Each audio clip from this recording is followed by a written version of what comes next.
मुल्क जा हालात बलूचिस्तान हुजे फ्रंटियर हुजे सही कोन्हनि ऐं मुल्क हिकिड़े मुंझारे जो जेको आहे उहो शिकार आहे। अञा 27वीं तरमीम गुज़री कोन्हे त 28वीं तरमीम जी बि ॻाल्हि थिए पई ऐं जेके बि शयूं करणियूं आहिनि कोशिशि थींदी त 28वीं तरमीम में थियनि, उन में रहिजी वियूं त वरी 29 बि अची सघे थी।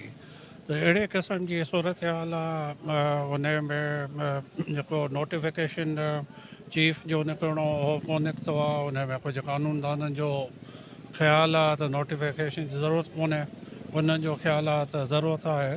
त बहरहाल उहो बि मुंझारो आहे। मुल्क जा हालात सही कोन्हनि। अलाह ख़ैर करे, अलाह रहम करे हिन मुल्क ते। पेशी हले थी पई मुर्ज़ा ख़ान जी नौशहरे में बि, हिते लाड़काणे में बि। ऐं उहो वीचारे पंहिंजो मुर्ज़ा ख़ान साहिबु तमामु पेशेंस सां सबुर सां हर पेशी ते जेको आहे हाज़िरी ॾेई रहियो आहे।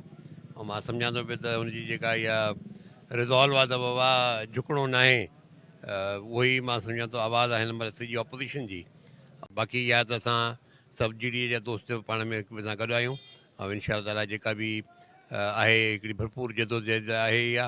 ऐं हीअ जेका सिंधु गवर्नमेंट जेका मुस्तक़िल गुज़िश्ता 18 सालनि खां जेको तबाही बर्बादी सिंध जी कई आहे, उनजे ख़िलाफ़ु जेका असां बिल्कुलु सफ़ार आहियूं।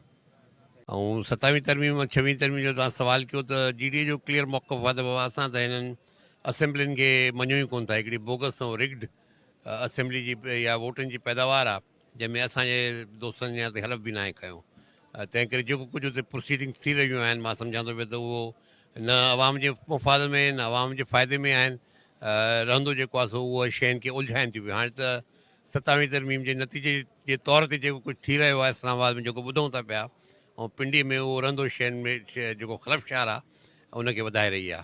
ऐं मां इन मौक़े ते छा कोर्ट में बीठा आहियूं त जस ॾींदासीं सिंध जे वकीलनि खे बि, Sindh high court bar association में तमामु तर ज़ोर ज़बरदस्ती पैसो हर शइ जे बावजूदु बि हसीब जमाली साहब खे खटायो